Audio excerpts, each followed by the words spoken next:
Hello, everyone. Welcome back. Thank you so much for your patience as we troubleshooted all the issues that we were having, but we are here and ready to go. We had a little practice, and we are excited to keep the conversation going, even if it's from beginning again. So thank you all for being here. I see the chat. Pop in, say hello. If you're part of our community on our chat, we would love to see who has come to join us.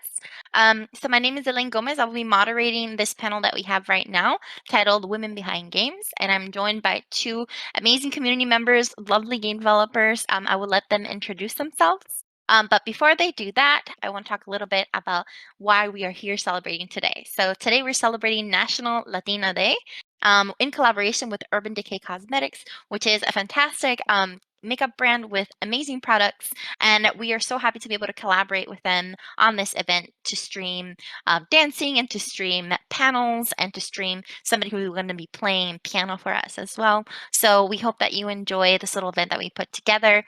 So one of the things that Urban Decay did for us, which was super kind and we're very honored and humbled, was that we received some makeup.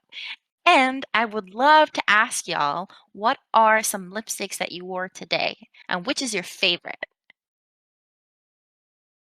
Okay, so I wore two today. It's the first time that I put two. Actually, I feel like a pro, which I usually don't. And I used acai, which is kind of like purple, and then on top of that, I put the shine. Yes, which is kind of lip gloss. It feels like lip gloss. I don't Very know if it nice. is. It But looks yeah, it looks great. You thank did a you. great job. And what did you do Okay. to combine it? Did you use lip liner and then put the lipstick on? Did you dab it? What did you do to get your look? Yeah, I did a lot of stuff actually. Because first I put it, and since I did it a little bit wrong, I used it's called a pencil. Yeah, I don't Uh-huh. know.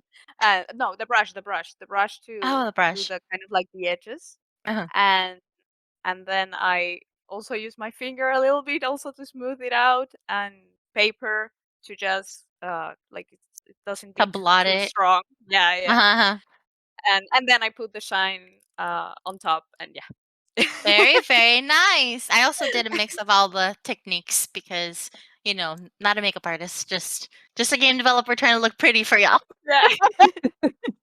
What about you, Coralie? So I used the horchata, which Oh, is like this horchata. really lovely like mocha color, and I used that like around the edges of my lip, and then in the middle I used the olvera, which is like this more reddish orange color, and it's like really really bright. And I put that like kind of in the middle, and I do kind of prefer like more muted colors. Mhm. So I did blot a little bit, and then on top I put the local shine, which I think is Nice. really really great. Like I love this one a lot. Awesome. Yeah, I mixed those same two colors too, Carly. So great minds think alike. Yeah. Um, awesome. Well, yes. So thank you so much, Urban Decay, for giving us these goodies. We will definitely do our best to mix and do all these Yeah. things that game devs usually may not do. But we are so incredibly honored that we got the opportunity to be a part of this with you all. So thank you again. So for those of you who are new to our channel, this is the Latinx in Gaming channel. We are a nonprofit dedicated to amplifying the voices, the talent, and the work of Latinx professionals in the games industry. But also that means content creators, students, and any type of person who's a games enthusiast or wants to enter the industry. We are a digital community for everyone who just wants to be a part and enjoys games. So thank you for being here and joining us as we celebrate National Latina Day. So let's get going then with our panel. Again, our panel's title is The Women Behind Games. So each one of us has some type of role in the games industry. So I will introduce myself first, and then I will allow our two lovely panelists to also introduce themselves and their roles as well. So I will be moderating, and my name is Elaine Gomez. I am one of the co-founders of Latinx in Gaming, and what I do is a little bit of everything really. If I'm needed in whatever it is, I help. but I focus a lot on game development type of initiatives and resources. So anything that has to do particularly with helping people out, to finding links to specific things for game development, to giving advice and tips, things like that about game design and game development. I help with all those things in our org. And then my full time job is as a game designer at Brassline Entertainment, which is a pretty new studio, primarily made of people of color.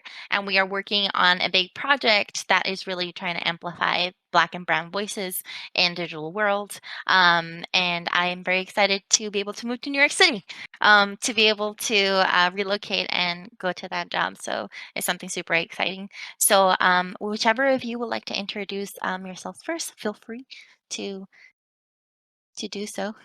I'll Okay. go first. Oh, Yeah. or do you Okay. wanna go No, f no, please, okay, please, please. cool. Both at the Um, same time. Hi, everyone. I'm Corley Rosario. I'm originally from Puerto Rico, but I've been on the West Coast for about 10 years now. Yeah. Wepa. Um, so I'm a senior UX designer, user experience designer, at Niantic in our LA office, here in Southern California. I'm also the co-lead for our Nianticos ERG, employee resource group, and I am the vice president of the Puerto Rico Game Developers Association, PRGDA. It's a pleasure to be here. Okay. Hi, everyone. I am Sol Sanchez. I'm from Peru. I'm an indie developer at Summer Pixel, which we're making the game Night Reverie. And I'm also co-founder of Femde Peru, which is a community where we want to promote women participation and visibility in the industry. We make game jams, workshops. Well, lately it's everything online, basically, streams, so you can check them out. It's in Spanish, but yeah, we're doing that. And actually, we're also this weekend we're hosting the Woman Game Jam alongside with other women communities. So check that out if you don't knew about this game jam. Is really awesome. So yeah. Well, thank you so much, both of you, for being here and waking up early on a Saturday to be a part of this panel. We really appreciate you and also appreciate all the work that you're doing. So, for those of you who may not know, Latinx in Gaming always partners up with communities both in the United States and abroad to be able to bring resources or help in whatever way we can to bring events live and to just general support. So, like Sol was saying, FemDubs Peru, we support them, and Women Game Jam with Puerto Rico Game Dev Association with thanks Sol. With Puerto Rico Game Dev Association, with Corley is a part of helping them with their events and amplifying, boosting. It's all about really collaborating and partnering up because we understand that this is a race that we are all in. And we want to be able to support each other and do whatever we can to uplift each other, right? Like nobody's in competition with each other, nobody's better than the other. We're all here to just make sure that we are all successful in all those things that we have a passion for and that we want to succeed, right? So thank you so much again for sharing your interests. So as we start talking about games and us being part of the games industry, I would love to hear what was your trajectory into coming into games? So some people have a traditional path where they go to school, they study certain things, and they get a job. Other folks know nothing and start from YouTube and Google. They go to Udemy or whatever it may be to learn. So what was your pathway and how were you able to get to your current role? That's something that we would love to hear. So why don't we start with you, Sol?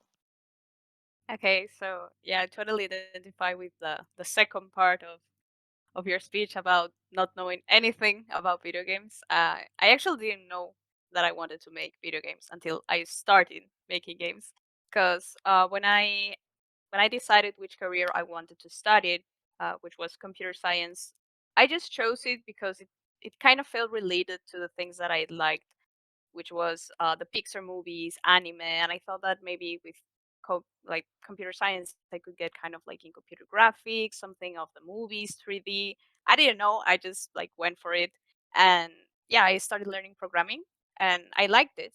But then at the last year of the career, like I wasn't really sure what I wanted to do or where could I go because in Peru we don't have a lot of animation studios or even video game studios. And I wasn't talking like I wasn't thinking about video games at the time. until I was studying this course at the university, which was about video game design. And the professor was the CEO of a video game studio in Peru. So one day he came and he asked if anyone was looking at an internship. So I applied and got accepted, and I started working in video games that day. It was really crazy for me because I remember being really nervous at the interview, not knowing anything about video games. Gladly, they didn't ask me too much about it, like just some questions, but everything cool. But yeah, once I remember the first couple of months, even the first year, I was always feeling self-conscious about not knowing, and sometimes people even talked about me about games, because when you say you're working in video games, like they already assume that you know a lot of video games, so they talked to me about the stuff, and I was like, oh yeah, yeah, sure, yeah, and that video game. And then I went to my house and searched all the information I could get on that topic, and I started learning that way. Like until this day I still do, actually. So don't feel bad if you know nothing about video games. You just come with nothing and do something about it. So I started working there. I actually worked 3 years on that company and made a game called Arok, which won this year the IGF.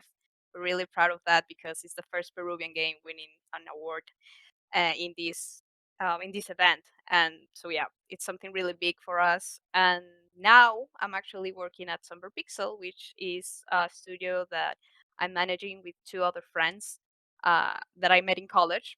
That's crazy. And yeah, we're making the game Night Reverie. It's coming out this year, so I'm really excited because I'm not only now a programmer, but I'm also learning a lot about the marketing stuff or the production stuff. And yeah, again, learning because I know nothing about these roles, and I'm just asking questions to people that I know or just searching in there. That's awesome. Thanks for sharing. And for those of you who do not know, IGF is the Independent Games Festival. So it's just one of the ways that you can submit your games and potentially get awards for it, get nominated for things. It's just a way for to get visibility for those who are independent game developers and are not part of like a big company. Um, Alrighty, Coralie, your Hi, turn. everyone. Yeah. So like I mentioned before, I'm originally from Puerto Rico. I was born and raised there. And I've been playing video games like my entire life, honestly. But it wasn't really until high school that I just realized like someone had to make these games. And I was drawing a lot when I was younger, and I still do, but it's definitely more a hobby. Um, but I spoke to my parents. I'm like, hey, I want to be a concept artist for video games, and there's this amazing school in Georgia. And they were like, no, you are not leaving the island. I'm like, okay, so what's plan B? Um, so we started looking around the island, and we found out about La Escuela de Arte Plástica. And they have like a really great program, like bachelor's degrees for different types of fine arts. And I went into the graphic design program. I learned photography. I mean, I learned a little bit of everything, but I learned photography and graphic design and package design and all that stuff. So I graduated with a bachelor's degree in graphic design. And in Puerto Rico, while I was still living there, I was a photographer. I was a graphic designer for many, many years. I was also a teacher. And after a few years, I realized like I wanted more, and I decided to go ahead and pursue my dream to work in the game industry again. And now that I was older, I was like, okay, I can do this now. Like, I don't need anyone's permission.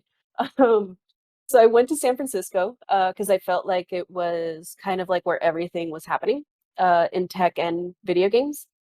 And I went to do my master's degree in video game development. I went to like the department directors, and I'm like, hey, I have this background in graphic design. I think it applies really, really well to user experience and user interface, UI and UX. Is there a way we can kind of like create a curriculum for me? Um, just based around like what I want to do. And they were like, let's do it. So, so they kind of like created this curriculum and these classes for me. I'm one of the few that graduated with that focus from that university.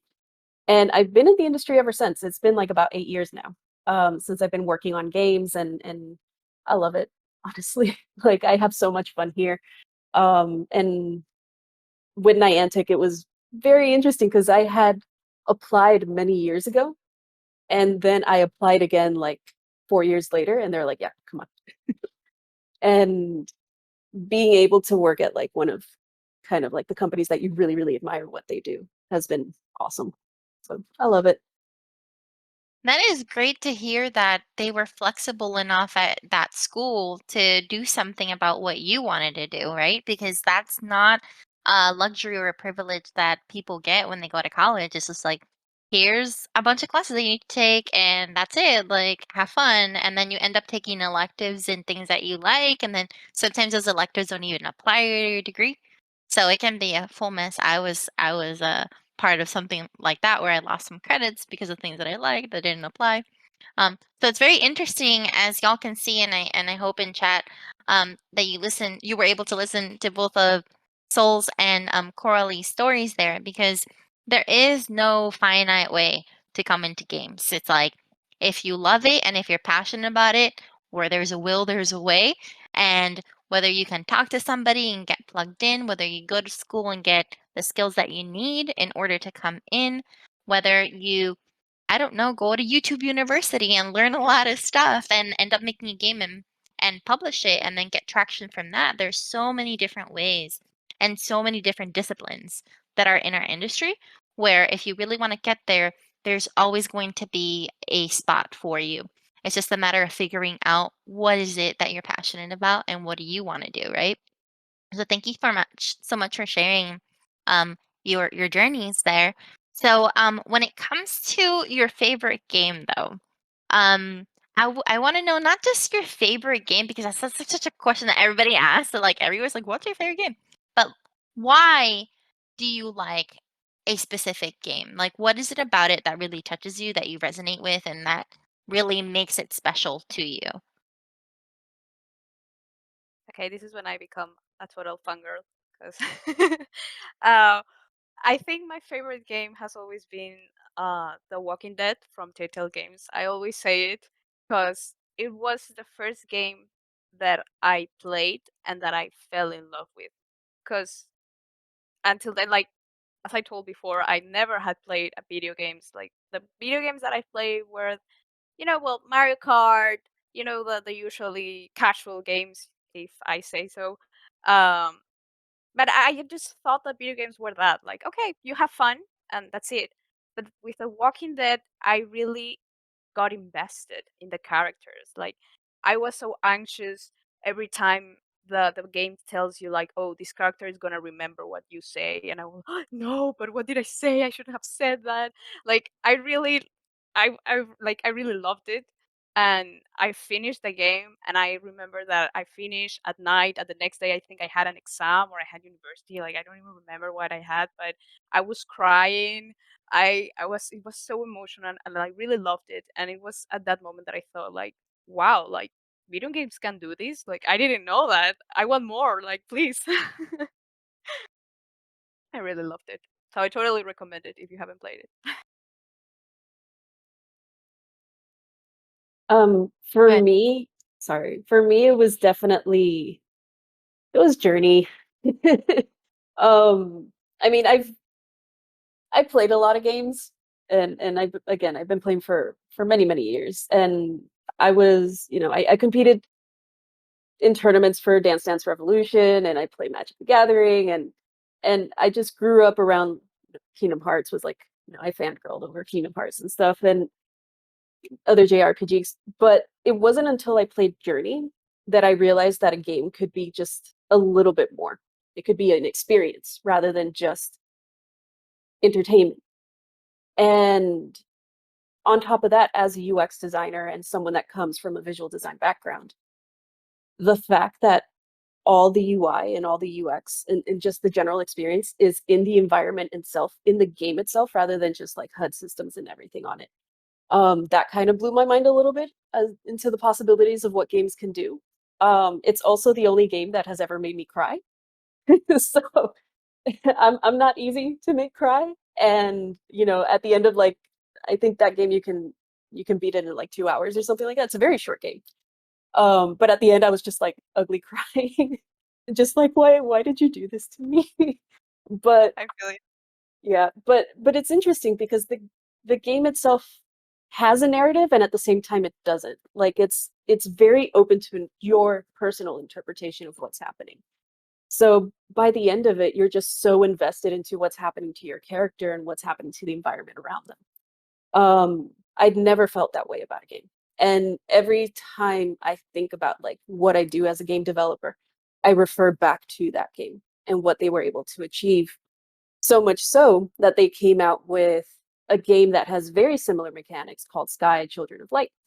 And I play that game with my goddaughter and my cousin, and I adore them, and they're the light of my eyes. And it's how we connect over distance because that game allows you to play with your friends and in real time play. And it's the game I love with the people I love. And yeah, the hands down Journey. That's great. Both Journey and The Walking Dead are both fantastic games, and I recommend for anybody in chat, anybody who's watching us, to if you haven't had the chance to play either of them, please just take a little bit of time. They're both relatively short. Journey's shorter than The Walking Dead, but they're relatively short. Nothing that you need to put 30 hours into and invest your time into. But it's incredible to hear you both think about, talk about the impact that games can make.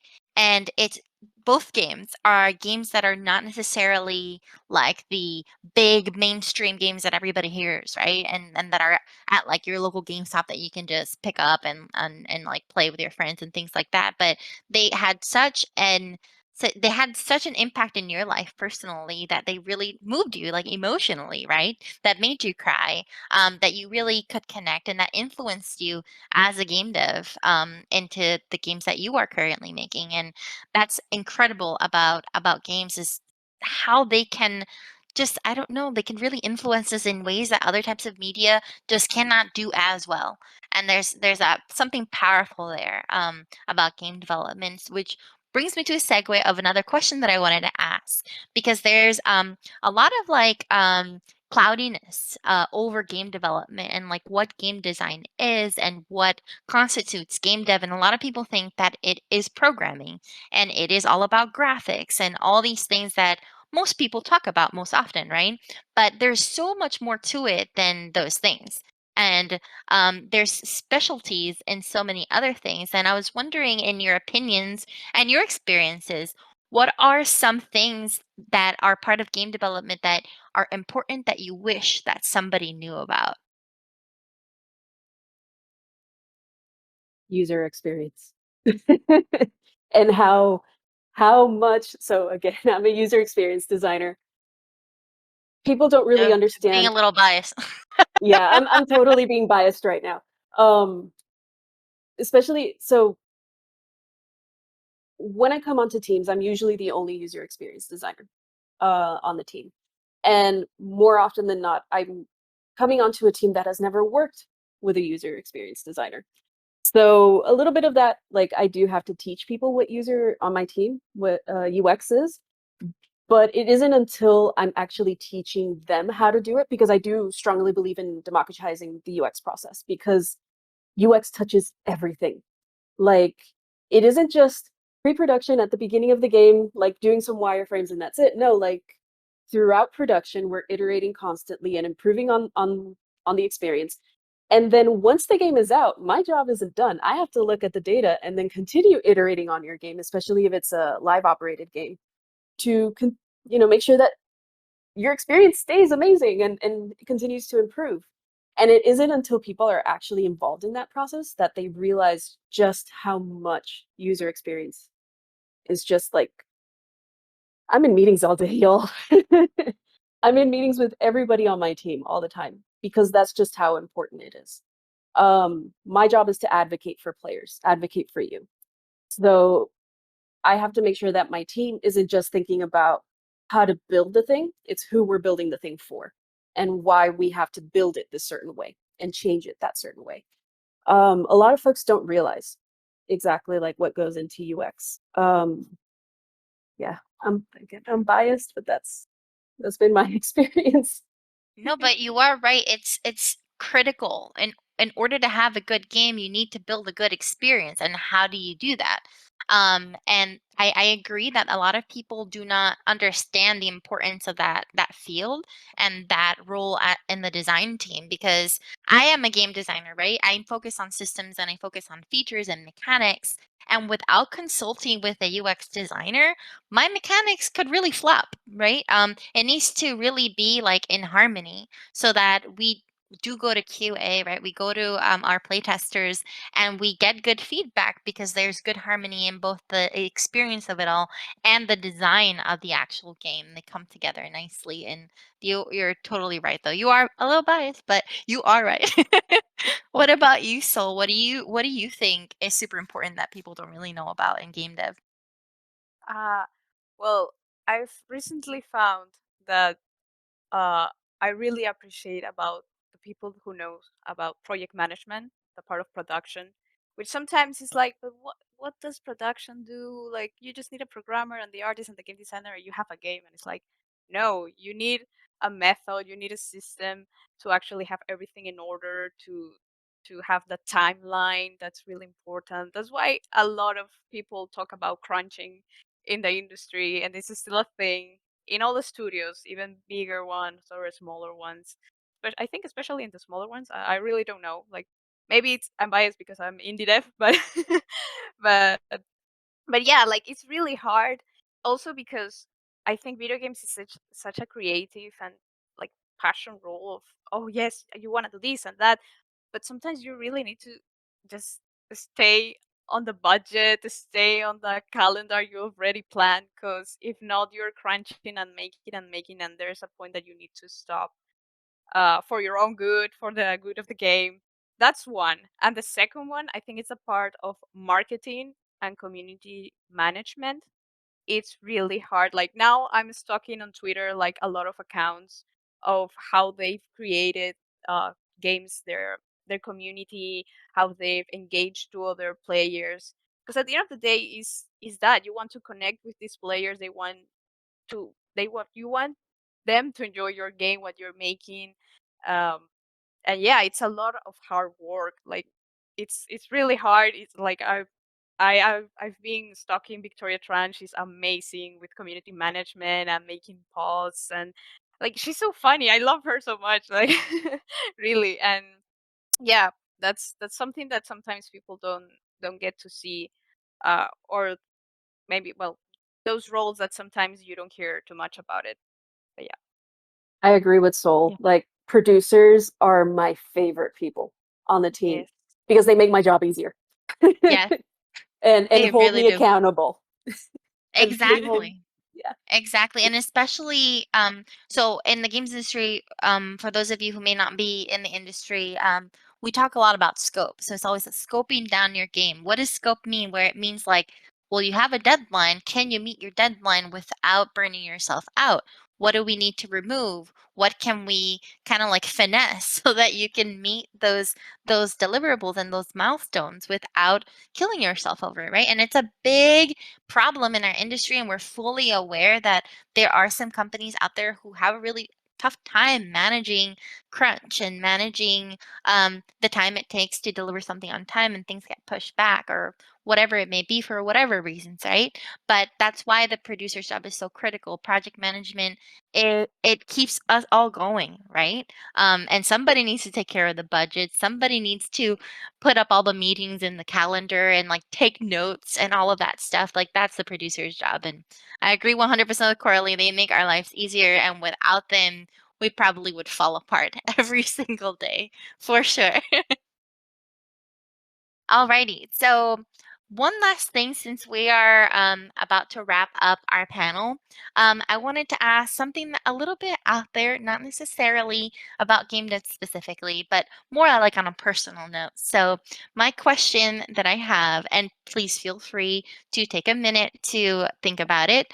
Um, but I was wondering, how has being a Latina influenced how you carry yourself as a woman who makes games and who is in this industry? Because there's so much about our culture and how we have grown up that really impacts how we talk to people and how we, I don't know, carry ourselves. Like people say like Latinas are like, very like loud and they're like very expressive, but how has that like molded you into the UX designer that you are currently, or the indie game dev that you are, Soul? And how has that transcended into the teams that you work with and the people that you have networked with in the industry? So I'm weird where I'm actually really introverted. and and if you see the rest of my family, like they're very, very loud and very just full of life. And it's not that I'm not, but if anyone has ever seen Parks and Rec, I'm more like Audrey Plaza's character, like April. And I'm like, yeah, I'm Puerto Rican, and just like super deadpan. um, no, I'm just like really low key. So being in the industry though, I'm usually like the only my experience, like I'm usually been the only woman on a team or the only person of color on a team. And a lot of times like I do come across like obstacles because of that. But if anything, what it's taught me is like I really need to advocate for myself and stand up for myself. And through that practice, I've been getting better at it. And now I'm able to like advocate for other people. And actually I get way more passionate when I'm advocating for other people because it's not me. It's someone else. I feel the same exact way. Yeah. It's Um easier for when it's others. someone else, yes, like I will Yeah. like we are going to war, here's my battle axe, Yeah. I'm taking it with me. But when it's me, it's like, no, it's Yeah, okay. yeah, it's okay. Um, He didn't mean it. yeah. Um, but like being a Latina, especially like these last few years, as I've been when I was living in San Francisco and now in LA, and just seeing like the people around me and not seeing as many people like me in the industry around me, that's where I started making that push as, Puerto Rican, Latin American, but also a person that has ties to the US. Like, what can I do to make sure there's more, in my case, because I'm a little selfish that way, more Puerto Ricans in the industry or more Latinas in the industry? And how can I, because there's a lot of things out of my control, but what can I do specifically? What's within my power to increase that representation? So, now I'm part of the PRGDA. I'm co-leading like Nianticos. I'm working with folks like Latinx in gaming. And even outside of that, like I do a lot of mentoring. I focus specifically on people of color. Um, I'm on Clubhouse all the time, just talking about the experience of working in the games industry and how it has to improve. I'm just advocating a lot more. And I feel that because I'm Latina, like that passion and that drive and that wanting to do that has made it that much stronger. So much so that like when we are working on our games and working on products specifically, I'm making sure that one, either we're accounting for people's experiences, not just the user experience. I'm talking about like, especially in the context of like Niantic games, I, as a woman playing outside or a person of color playing outside, how is my experience playing this game outside going to be different from someone who is not? And bringing those conversations to the table with our team and making sure we're accounting for them when we are designing things, as well as just the representation of characters and making sure that we're doing a really, really great job there. Um, that's what I bring as a Latina, or try to. I Yes. love it. Yeah, I totally, I totally know what you mean. Cause for me, for example, in my career, I was the only woman in my career. Yes, and for a long, like that was a change for me. Cause at my school we were all women, and then I entered to a career which were basically all men. So it was like, oh, okay, this is like new, but okay. And I never felt discriminated because I was a woman. I actually am very grateful for the people that I got to meet there because a lot of people that I met there are the ones that made me come here, like help me be here where I am now. And I'm really grateful for that. And I know sometimes girls don't have that support from parents, for friends, of everything. So that's when I actually am really happy that Vania Castagnino, which I was working with her in Arok. I met her there, and she actually like she was. I remember she was in Spain, and she told me like, "Hey, there's here a community of women, and we don't have that in Peru. I want this in Peru. Will you help me?" And at first I was like, "Oh, sure, yes, please." And then I like at first I wasn't so invested. It was like, oh yeah, I can help you. I would love to have more girlfriends, you know? Like, yeah, I want to talk about game with other girls because I haven't had that in a while.